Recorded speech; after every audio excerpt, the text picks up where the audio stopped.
she was, as I said, she was stoic, she was expressionless.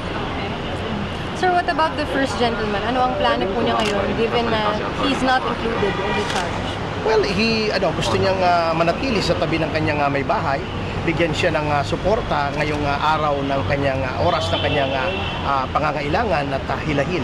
Sir, given the fact na may warrant of arrest siya, are the Arroyos willing to accept the government's offer na magpadala ng doktor na lang dito instead of flying out of the country? I don't think so. Well, insistent pa rin kami na may karapatan siya na maglakbay at halatang-halata naman na nagkaroon lang ng warrant para mahabol yung affirmation ng ating Korte Suprema ng Temporary Restraining Order.